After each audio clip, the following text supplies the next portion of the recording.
समझ नहीं आ रहा अपने सैलरी इंक्रीमेंट का क्या करूं। बेटा इतना क्या सोच रहा है? अपने म्यूचुअल फंड्स के एसआईपी का टॉप अप करा ले। This is the right time. क्या?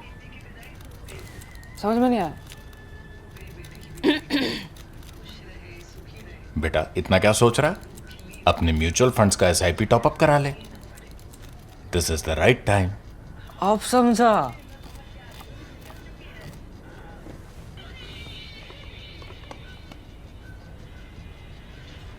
Mutual fund investments are subject to market risks.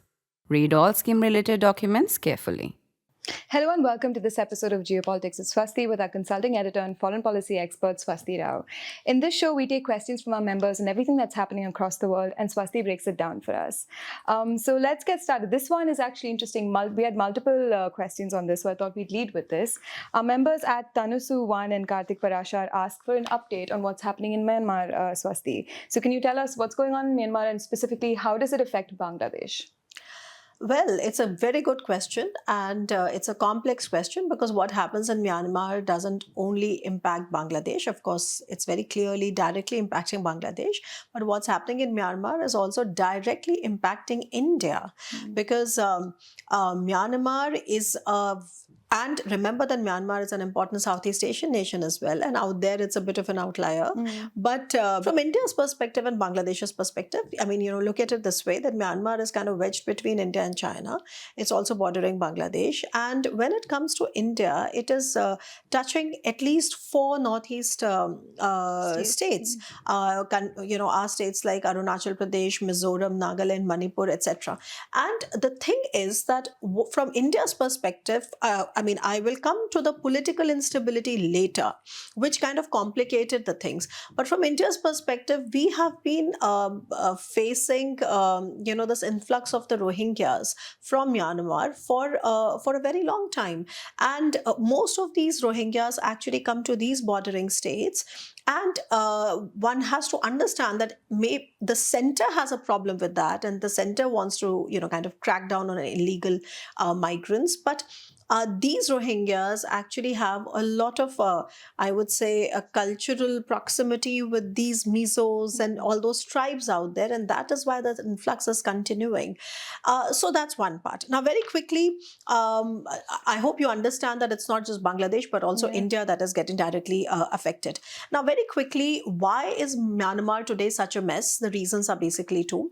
On the one hand, there has always been political instability. So it gained independence in 1948, and ever since there's been decades and decades of military coup, political instability, etc.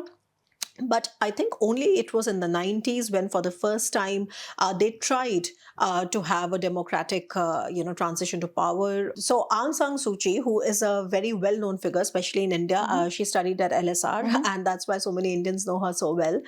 So her party won. First of all, she was not allowed to form the government, but later on in 2015 or so, she did form the first government, and then she also won by a landslide in the next election in 2020. But that didn't really, that couldn't really continue because in 2021 there was a coup. Now, one other thing is that this is one part that adds to the fragility of the entire situation. But on the other hand, Myanmar has also been a hotbed for ethnic tension. So there are, hundreds of ethnic groups and different kind of resistance groups that have been fighting also among themselves and also now against the military junta. So what has happened is that the political crisis is one parallel. On a different vertical, you have the Rohingya crisis. And that's where if you know and if you've been following United Nations, Rohingyas became one of the most persecuted minorities in the world, etc. So we don't have time to go there. But what I wish to sort of tell you is that it is because of a combination of these factors that Myanmar today remains to be extremely unstable. Don't be under the impression, by the way, that if there is a military junta, it's very, very, very strong.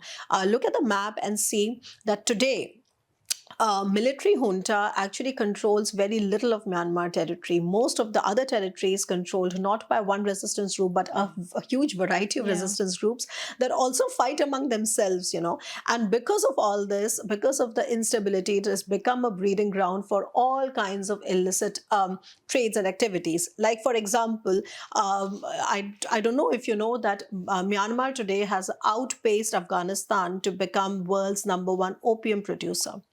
Myanmar today is also the center of all kinds of transnational crimes, those networks. And not just that, it's also become a center of the cyber scam industry. And remember, all of that is happening in India's neighborhood. I already told you how many Indian states actually border that. So it's not just the influx of refugees, but also this. And what really complicates the situation, Vandana, is that China out there is playing a role in asserting its influence in Myanmar. And, China is doing something very interesting. And once I tell you China, I'll tell you about Russia. What China is doing is that China is basically arming both the military junta as well as the resistance groups. So fueling because conflict. China reads the situation correctly, that the military junta alone doesn't control the mainland of Myanmar, or is also under trouble. So it is basically exerting its influence with all stakeholders, and that is something which we need to be very careful of, because of course India's stand is very different. India is there as a humanitarian actor, etc. And the second thing that we need to remember is that Russia very recently, in fact just a couple of weeks ago, Russia also deepened its strategic cooperation with the junta. Although Russia's presence out there in the region is not really in that way concerns India, but what we are concerned about is a situation or a scenario where China and Russia come together, because they have deep inroads into that region. So that is something that we need to be careful of. Now, very quickly, when just discussing a little bit of India, you see, in 2012, when this violence broke out, and it's interesting because then External Affairs Minister Salman Khurshid, he went to Myanmar, and then he said that I'll give you some assistance, or something like $1 million or something. And then he said, okay, we are giving you this assistance. And it was after that Rohingya started flooding in. And that's why I said after 2012 was when we started seeing all the Rohingyas come in. So that was fine. By the way, also remember that India is not a signatory to United Nations Conventions on Refugees. Okay. And as a result, India is not under any international law to really take these refugees in. It is India that decides how many refugees will come, what kind of refugees will come, who will stay, who's a legal migrant, who's an illegal migrant. And of course, you know that this became a huge issue with the CAA bill. Because the Rohingya example was given again and again, that why is it that you are discriminating between persecuted minorities? You're looking at the Hindus and Sikhs, but you're not looking at, and Buddhists, but you're not looking at the Rohingyas that are Muslims. But then India has said that, India takes its own stand on that. And, that's a different debate for a different day. But very quickly, when Modi came to power in 2014, initially he kind of continued with the UPA policy, on Rohingyas. So Modi also visited, the state, etc. Very quickly in 2017, Myanmar and Bangladesh had a cooperation to try and solve their refugee crisis. So basically it was decided that Bangladesh will be sending back some refugees. So India said, okay, we also need something like that. And then in 2017, our External Affairs Minister, Dr. Jaishankar, who was then Foreign Secretary, again went to Myanmar and then said that we signed an MOU, and we said that, okay, let us try to stabilize the Rakhine state, because most of the Rohingyas coming to India were from the Rakhine state because they were persecuted. And then he pledged something like $25 million US to reconstruct and sort of rebuild. But, the sad part is that none of that helped, because the situation out there, went on being so unstable. And this, by the way, is before the military junta takeover. Remember that, right? This was the time when there was a democratic, so to say, period in Myanmar. And what I'm trying to, outline here is that all these efforts from India did not really bear much fruit, because around August of the same year, around 2017 or so, actually there was a question that was asked in the parliament, and when the Indian side actually for the first time said that these are illegal immigrants, and ever since we've been struggling with that. So very quickly, not that India has not tried to play a humanitarian role. India's approach to Myanmar has also evolved, like I told you, keeping in mind what Bangladesh is doing, what China is doing. But frankly, this is something which is extremely complex. The situation today in Myanmar remains to be extremely splintered. Its future remains splintered. And I think India has to be very mindful of, frankly, of course, the Rohingyas that are coming there. If there is any instability because of that. And secondly, what is it that the Chinese plans indicate? Because like I said, the China out there is playing this very, very dubious game of basically arming both sides. And in fact, there's a wonderful Stimson Center piece on it that you can find in the description box that I would urge you to read if you want to understand what really is China up to. But in short, that was my attempt at explaining how complex and frankly how dystopian the future of Myanmar looks right now. So Aditya 18893 actually has two questions. We'll take one now and the other one later. He asks, what benefits can we expect once India enters the nuclear suppliers group, so the NSG, and will it help us in achieving our nuclear energy targets? Now, that's a good question, Aditya. And for this question, I had to sort of ask a lot of people who are experts on this issue, because I'm not an expert on nuclear issues, but still I'll try to sort of articulate what I have learned. And you also made me do some bit of research. So I'm happy that I learned a few things because of your question. Now, very quickly, Vandana, the NSG. Now, the first thing is that he speaks on the assumption that sooner than later, India is going to be in NSG. I think it's not going to be so simple, because there's China sitting there sort of as a gatekeeper. And I'll tell you how. Now, very quickly, NSG by itself is a 48-member, multilateral export control regime that governs the trade of nuclear materials, equipment, and technology. Right. Now, the catch out there is that if you want to become a member of the NSG, you have to first be a signatory to the NPT, which is the Non-Proliferation Treaty. And since India has not signed on the NPT, therefore, by that logic, India cannot become a full member of the NSG. Now, despite that, there has been a waiver given to India in 2008 by which there was some nuclear trade that did happen, but that is not tantamount to saying that India became a full member. The other problem with India becoming a full member is also because of China, because China has taken a very principled stand on this, and frankly, it's also principled, and one can see that this is also Chinese foreign policy to sort of contain India's rise in all spheres possible. And because China has taken a stand that unless you sign on the NPT, they will not let you enter NSG. So those are the issues. Now, very quickly, India, that doesn't really completely isolate India, because even though India is not part of the NSG, but I told you about the 2008 waiver, right? Similarly, in the recent last 1 decade, India has become a part of many other, such elite groupings that basically control nuclear fuels and technology. Now, some of the examples are the MTCR, which is a Missile Technology Control Regime that India became a member of in 2016. Wassenaar Arrangement, India got in 2017. Similarly, Australia Group is another one. So one can see that even though NSG seems to be a bit, far away, but then there are other, workarounds that India has done to try and keep its nuclear trade growing, fuel going. But then you are right in many ways that even then this remains an aspiration, because, for example, there are countries like Namibia. And Namibia, for example, is bound by its own regional treaties. And I'm just giving you an example. And they have hesitated to supply uranium to India because of our non-NPT status, right? So if we get access to NSG, so these kind of frictions could be better managed, right? I mean, there would be, far easier for India to get that. Now, this is just a background of it. Now, does that, where is India's domestic, so to say, mining or domestic, procurement of nuclear fuel? Now, very quickly, I'll come to the military part later, but as far as the civil part is concerned, India is mining, locally, domestically, and actually we have one of the world's largest thorium reserves. But that's not really what we want. We want, uranium and all that. But of course, we have domestic, mines from where we mine it. Most of these mines are located in Karnataka and Jharkhand and Andhra Pradesh, etc. And Uranium Corporation of India Limited is the main agency through which we get that. That's one. But we also import. And when we look at the list of the countries from where we import uranium, it's from France, from Russia, from Kazakhstan, from Canada, from Australia. So all these countries actually give us uranium. Now, a simple catch out there is that all this uranium that we are importing is strictly for civilian purposes. Okay.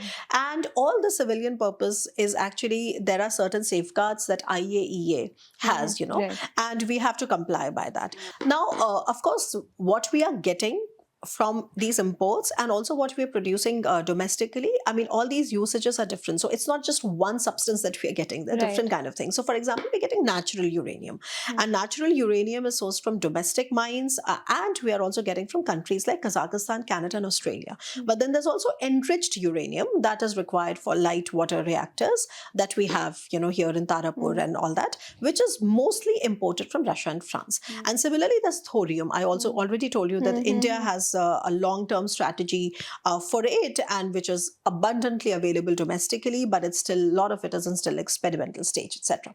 Now, very quickly, India has not clearly demarcated between its civilian use and military use, but I think India there is some ambiguity out there, right? So India doesn't want to talk too much about it. In fact, one of the reasons why, it has been made so important for countries to get into NSG, to first be signatories to NPT, is that it's basically the regime wants a non-proliferation of nuclear technology, which can go to military purposes.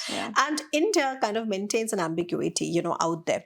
Now, when it comes to the military use, of course, a lot of that literature is highly guarded and highly classified, but most of that work is carried out by BARC, which is Bhabha Atomic Research Center in Bombay. And historically also, they are the ones that have produced plutonium for India's nuclear arsenal, fast breeder reactors like prototype fast breeder reactor, and all of that. And those are outside of IAEA safeguards. So, I can imagine a question of if we are getting more nuclear, fuel for civil purposes, can they be used for military purposes as well? What is the status of dual use, etc.? Frankly, these kind of informations are not really there in the public domain, especially when it comes to military purposes. So that is where I will stop. But as to your question on is India going to get into NSG, it remains an aspiration, but there are certain obstacles that I try to answer. At Anubhav Saxena asks, what happened to India's Act East policy, and why doesn't India trade more aggressively with ASEAN countries? Well, India trades very aggressively with ASEAN. Yeah. The problem is that they flood our markets and we are not able to have penetration into their markets, and there's a reason. See, of course, India's Act East, Look East, then later became India's Act East, and in 2009, we signed an FTA actually with the ASEAN countries. ASEAN countries, I'm not getting into the details, but it's a group of 10 Southeast Asian countries. And when we established the IFTA, which was India-ASEAN Free Trade Area in 2009, the aspiration was to, of course, double our trade with them. And the trade has grown by leap and bounds. Sadly, the trade has grown in their favor. Okay, and I'll just give you a little bit of figure to understand why this has been a bit of a problem for India. So if you look at data from 2009 to 2023, our imports from ASEAN grew by 235%. By comparison, in the same period, our exports to ASEAN grew only by 130%. Okay. And the trade deficit, which stood at about $7 billion in 2009, reached $44 billion by 2023. So I think the problem is that we have not been able to utilize this FTA for our trade surplus, or for a balanced trade, so to say. Now, of course, this is happening because of many reasons. The first reason is that ASEAN countries, not all, but a lot of them, are inherently export oriented. They are the ones that aggressively export everywhere, and they have a flourishing manufacturing base. In fact, if you remember, one of the ways in which India could have tried to attract more China plus one diversification investments. Investment, And yeah. what is China plus one diversification? Very quickly, it was when the European countries and West America started to de-risk from China, they were looking for newer destinations for moving their investments, and their manufacturing base. And of course, back then the assumption was that India is a natural choice Yeah. for it because of resilience of supply chain, trust in the trust factor, etc. But that optimism was short-lived because most of the investments that were not coming to China, that were not going to China, didn't come to India. They went to Southeast Asian countries. And here, particularly countries like Singapore and Indonesia. Vietnam, etc. Yeah. So it has not happened. And traditionally speaking, India's FTAs have always been low utilization FTAs, which means that we have not been able to optimally utilize the free trade agreement that we have struck with other countries. The reasons are again very simple, and they are all, more or less they are same across the board, which is that, India's manufacturing base remains very, very fragile. We still are economy where it's agriculture and dairy remain very sensitive to opening up, so we have very protectionist tendencies towards them. And then India is largely a services based economy, not really a manufacturing based economy. In fact, I've been giving these figures many a time here in Geopolitics and also in Worldview and in my columns, is that the more we land up exporting to the West, the more we land up importing from China, because our dependence on the raw material, etc., just continues. In fact, that grows. high, yeah. So very quickly, India has done a few things to boost it. So, for example, Make in India came, and then we tried to have this production linked incentive scheme to boost manufacturing. But how will it happen if the investments are not coming? So, and I'll also at this stage just give you a figure that India's earnings from investments was far less than India's earnings from remittances in 2023-2024. Okay, and I told you that we earned from remittances about $125 billion versus from FDI we only got about $75 billion. So that is something that we need to break. We need to attract investment. For that, we have to give bilateral investment guarantees and those kind of things. Now, very quickly coming back to ASEAN, India has raised this issue with the ASEANs countries that our trade is hugely favoring you and not us. And as a result, India has asked them to reduce their non-tariff barriers. India has also asked them to make sure that we also have some penetration into their markets. But long and short is that, the ASEAN countries have also sort of asked India then to ease a lot of other things about us. And frankly, this is something which will eventually, I think, should go in a healthier direction. But for now, yes, the trade deficit is huge, and right now there is no short-term solution to this, because any short-term solution will only bring short-term results. And what we are looking for is a optimal utilization of our FTAs, which cannot happen unless manufacturing happens. Manufacturing cannot happen unless the investments come. Investments won't come until we give investment guarantees, unless we revamp our complete, economic system. We cut down bureaucracy, red tapeism. All of these things are reasons why the Westerners find it so difficult to invest in India. So it's not just the ASEAN, but this is frankly a systemic problem, Vandana. And India's economy growing, all of that is mostly consumption-led. Let's remember, we are 1.5 billion people, so we are huge in numbers. But that is not going to sustain the India story till the time we are not looking at these fundamental things. Right. And that is not all good news right now. And, I just need to also share something very interesting, is that very recently there were a couple of surveys done in Southeast Asia, particularly by Singapore. And I mentioned these surveys while I was speaking to Kishore Mehbubani, who's a very well-known Singaporean diplomat and author. And, we were just discussing that despite such wonderful cultural proximity, such wonderful philosophical, historical, cultural proximity, India remains remains disengaged from the Southeast Asian nations when it comes to the political sphere, security sphere, economic sphere. And that is where the China factor is growing by leaps and bounds. And of course, ASEAN is also center of the Philippines, for example, is the center of the US-China rivalry as well. But the trade-wise, I think we are not even a patch upon what China does there. And the survey was basically trying to find out why do we remain so disengaged, and we must do something about it. So now we have our second question from Aditya18893, who asks, how important is New Zealand and Mauritius in India's foreign policy? Okay, Aditya. So New Zealand, I can perhaps sense that your interest in New Zealand has come after the Prime Minister was here to inaugurate Raisina. Yeah. And it was not just Raisina, but also for the first time he came with a huge delegation, right? So there were private industry players and defense and, all of those people. So of course, it's very natural that you would have this curiosity about why is New Zealand important. Now, very quickly, there are a couple of things. New Zealand is not really very central to India's strategic, so to say, priorities. But, when it comes to Indo-Pacific, India wants to have a free, open and inclusive Indo-Pacific, and whoever converges with India's larger, Sagar vision and Indo-Pacific Oceans Initiative vision would naturally become a partner. So New Zealand is a democracy. New Zealand believes in free and open Indo-Pacific. New Zealand is also a peaceful country. New Zealand can offer, a lot of other things to India in terms of, blue economy and that development and engaging the Pacific island countries. So in that sense, New Zealand is relevant. Now, very quickly, India and New Zealand have been negotiating an FTA. Right now, the bilateral trade is not much and they are negotiating an FTA. So we will see where it goes. But I would like to mention here a little bit about how New Zealand has been looking at the Pacific in a renewed fashion, what they call the Pacific Reset Policy. And in that, New Zealand has joined the IPOI, which is Indo-Pacific Oceans Initiative, which is by India, and also the CDRI, which is Coalition for Disaster Resilient Infrastructure.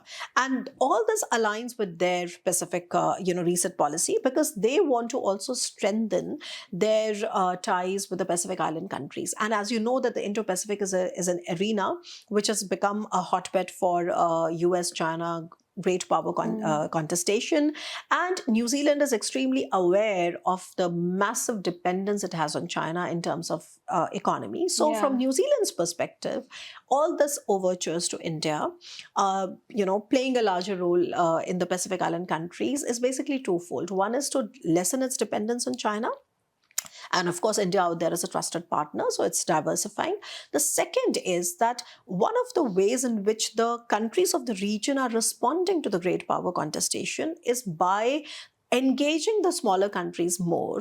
Okay, so they obviously don't want to take a very militaristic position, but the engagement has gone up significantly, and that's what New Zealand has also done. And like I said, that because they believe in the same vision of the IPOI, so a lot of things on maritime ecology, resource management, IUU fishing, a lot of things that are there that we can do with them. Now, when it comes to defense, we have a very nascent defense cooperation, frankly, and whatever in the defense arena, I think the most pronounced cooperation is there between the navies. So our Navy chief went there in 2022, then their Navy chief came here in 2024. And frankly, Indian vessels have time and again made friendly port calls. So this is all very benign. This is nothing much. This is just to show solidarity, etc. You know that India has joined the CMF, the Combined Maritime Forces, which is a completely US-led. And in my writings, I've argued that India has shed its past inhibitions by joining the CMF because India always steered clear of US-led, offensive operations, and CMF does a lot of that. Now, the thing is that New Zealand will be leading the CTF of the CMF. CTF is Combined Task Forces. Okay. So since New Zealand is leading the CTF of the CMF, from January 2025, we will certainly see more cooperation in that field. And that's something I wanted to tell you. And what about Mauritius, Swasti? Yeah, so Vandana, if you remember, Mauritius is something that we have taken up again and again through my columns and also in one of the previous Geopolitics episode. But very quickly, Mauritius is a small island country, but a large ocean state. And this change in status has come after the UNCLOS was adopted in 1982. And UNCLOS stands for United Nations Convention on Laws of the Sea, which actually said that, you have the EEZ, which extends beyond your, territories like that. And because of that, these states became very, very, I would say, central. Now, Mauritius particularly is important for India for its power projection in the Indian Ocean region. Now, this power projection is very well in tune with the Sagar doctrine that I keep referring to all the time.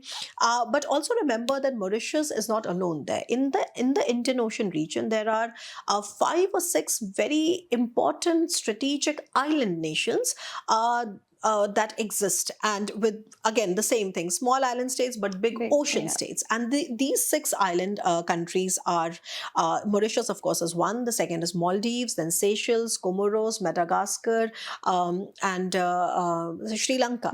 Now, and out of all these, India has its deepest cooperation with Mauritius. And I was really struck when Prime Minister Modi went recently to Mauritius, and the MEA spokesperson Randhir Jaiswal was giving his briefing in Bhojpuri. Because the Creole, which is the national language of Mauritius, is a mix of French and Bhojpuri. I mean, and there are a lot of ties. So I don't want to get there. But what I wish to say is that out of all these 6 island nations that I just mentioned, of course, India has very deep ties with Sri Lanka as well. But Mauritius is a very special country because of its location. Now, very quickly, what is fueling India's engagement with Mauritius, and since you asked about Mauritius, and also in the region, is the fact that a lot of global powers are getting more and more invested in the region, especially China. So because of that, I think it only necessitates that India has a more proactive engagement with the region, and particularly with Mauritius. So very quickly, what has India done with Mauritius is that towards the north of Mauritius are the Agilega Islands, where India has developed a lot of infrastructure, which is going to really support India's outreach in that region. The second is, and why is this important, is because if you recently remember the fiasco that we had with Maldives, right? I mean, that's much more reason now for us to double down on Mauritius, because the situation in Maldives remains, I would say, kamsi kamsa, which is, blow hot, blow cold. One never knows what kind of government is there, if it's India in or India out. So yes, India does need to diversify, and Agilega Island, of course, has been one. Now, similarly, India has also taken the side of Mauritius when recently there was this Mauritius-UK agreement on the Chagos Islands, and India, took a principled stand and supported, Mauritius on it. Mauritius, on its part, is also part of most of these regional platforms like the IORA that I keep referring to, IONS, etc., IFC, IOR as well. And also, there's one thing that we need to remember is that in that region, close to Mauritius are the Reunion Islands, where India, which are French territory, and India has access, we have an agreement with the French. So putting all this together, I think Mauritius becomes a very important pillar in extending India's vision for the Indian Ocean region and larger Indo-Pacific, which is defined very clearly by Sagar and IPOI. And of course, Mauritius is a big pillar. On the trade part, we are also negotiating. We have actually an FTA with Mauritius, and I think all the time there are a lot of efforts made on both sides to sort of bolster that. So our member at Ravi89 Rules observes that President Trump seems to be wanting to do spheres of influence geopolitics with Russia and China, and so asks, do you predict a new Yalta type conference? Like, can you see Yalta 2.0 sort of looming on the horizon? So Yalta 2.0, but I think you know what is Yalta 1.0, right? So the original Yalta is a conference, which was a meeting which was put together a few months before the Second World War ended.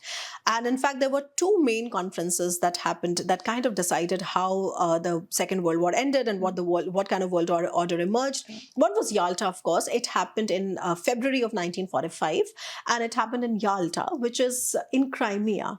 Okay. So by the way, I just did a world view with some Ukrainians, and one of them were actually running the Yalta European strategy. So Yalta is very much there, very alive in the European security discourse. But coming back to the question, so the Yalta 1.0, or the original Yalta, happened in February of 1945. The World War, if you remember, the Second World War ended in August of 1945 after America bombed Nagasaki and Hiroshima. And after the war ended, there was a Potsdam conference that happened as well. But since this is on Yalta, so let me just go back to Yalta. The images are, I think, very, very livid and very fresh in everybody's mind, especially now with what is happening in Europe, is that there are these three statesmen that are sitting, President Roosevelt from the US, Prime Minister Churchill from the UK, and Stalin from Russia. But I think what makes us revisit Yalta now is that it was from those times that we see that Russia has always nourished the idea. Back then it was Soviet Union. It has always nourished the idea that in order to feel secure, it has to be surrounded by buffer zones. Yeah. Okay. Back then, because the Soviet Union had a different border, so the buffer zones were also different. Okay, and I will tell you what were the key takeaways and how they made Germany, they divided Germany and, also Poland, and I will come to that. But I think the direct link from then to now is that that's exactly the thinking in Putin's mind when he says that Ukraine has to be a buffer zone. Yeah. So that security complex that USSR or Russia suffers from, that unless I'm surrounded by buffer zones, I'm not secure. I mean, frankly, nobody's touching Russian territory. But it is this obsession that I think that sort of takes us back to Yalta 1.0. Now, very quickly, like I said, that in the original Yalta, there were certain key takeaways, right? That really formed the European order after that. It was also, the start of the Cold War, etc. But there were certain takeaways, and these takeaways are important because they resulted in key agreements regarding the post-war period and frankly decided the fate of many Europeans, millions of them. First was the division of Germany and Berlin into 4 occupation zones. Remember that. Germany was not a united country until 1989, the German wall. When the Berlin Wall fell, right? That was the first takeaway. The second was the establishment of United Nations itself. That also is a product of the Yalta Conference. Third it was more contextual then, but I would still tell you that Stalin promised to join the war against Japan after Germany's defeat. Remember that Germany had yet not officially gotten defeated because the conference happened in February and Hitler committed suicide sometime in May, if I'm not wrong, but a few months later. So, and also remember that out of the 3 Axis powers, which was Germany, Japan, and Italy, Japan was the last to surrender. Okay, and they surrendered after the tragic bombing of Nagasaki and Hiroshima. And also important, just like I said, that just as Putin is obsessed with Ukraine right now, Stalin was obsessed with Poland back then. And Yalta Conference allowed for Poland to fall under the Soviet communist power. So in many ways, there are certain parallels. Now, very quickly, if you were to now sort of use the same lens and see where is it going in Europe, Putin definitely wants something like Yalta 2.0 because, like I said, that he wants to control, Ukraine, and in the same way wants to only talk to the big people or the big leaders. I mean, here, of course, now the UK he doesn't consider big enough, but it's basically US and Putin. I have always said that for some reason the fate of East Europe or European security seems to be decided only by these two people. But the fact on the fact on the ground are very different, and that is why they are not able to end the war because they are not according any agency to anybody else apart from themselves. But coming to your question, does that look like a Yalta 2.0? Yes, it does. But I think will it work is something which is different. Please remember that Russia's economy is pretty small. Russia is unable to win a war, militarily speaking, in Ukraine for the last 3 years, despite the fact that Ukraine has been outgunned and outmanned. So whatever President Putin is implying by way of this very, with this image, okay, is certainly not the same as it was in the Yalta or the original Yalta. But having said that, I would agree that you can draw certain similarities, and frankly, the most freaked out group here is again Europeans, Europeans, because they have seen what it means to have these divisions on their territory and to be their used as wars buffer zones. and used as buffer zones. So that's what he wants with Ukraine, right? He wants East Ukraine and West Ukraine to be divided, to be demilitarized, etc. So there are, but the question is that back then, when you say Poland was a nobody, etc. I mean, today the situation has changed. Today, just look at how formidable, Polish military capabilities are becoming, how formidable Sweden and Finland are. All of them are members of the NATO. So we have to be a little careful when we say what is it that we are, comparing between Yalta, original Yalta and Yalta 2.0. There are similarities, but there are also differences. But I think the mindset out there is the same, and that's what worries the Europeans. And perhaps that is what we are not able to understand here, because for some reason in India we have not studied enough why Europeans always feel this threat from Soviet Union or Russia, because we are used to looking at Russia from the bilateral lens of our ties, which is good. So I think in that sense, I appreciate that question, that it allowed me the space to sort of elaborate on it. And it's an interesting one at that. Now, at Karthik Parasha, it has an interesting question. What happens when somebody backs out from a treaty or an agreement? Like Russia, and he gives a couple of examples, like Russia, the UK and the US guaranteed Ukraine's defense in 1994 in exchange for giving up nuclears. Then there's NATO, and USA is giving hints of pulling out. So what happens? Like, are there any international safeguards against this? International safeguards? None. Because frankly, international relations is an arena which is marked by anarchy. And anarchy basically means there's a lack of a central government. So domestically speaking, if I were to steal something from Vandana, the police will come after me. But internationally speaking, if I as a country were to steal something from Vandana as a country, then I will be held accountable by international law, yes, by international ICJ or something. But the point is that who is going to, okay, I could be held accountable, but nothing might come out of it if I am a strong enough country. So long and short is that is the tragedy of the world we inhabit, which is that at the international level, countries try to put together multilateral institutions like the United Nations, like the ICJ, like so many of these frameworks, the NPT, etc.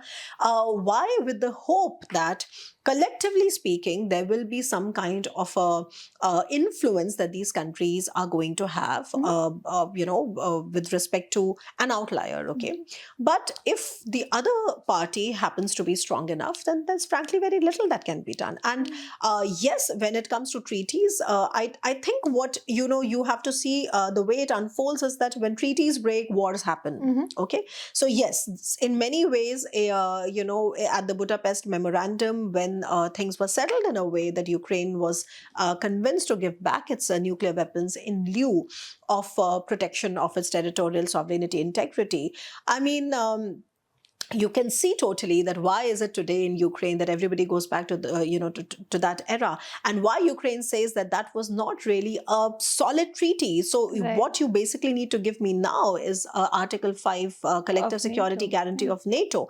But long and short, of this answer is that might is right. And sadly, we are also living in a world where even though we have so many global commons to handle, which we all understand that we cannot do at the state level. So we need to have, a multilateral approach to them, whether it's on climate, whether it's COVID, whether it's, all of this, whether it's the emerging digital order.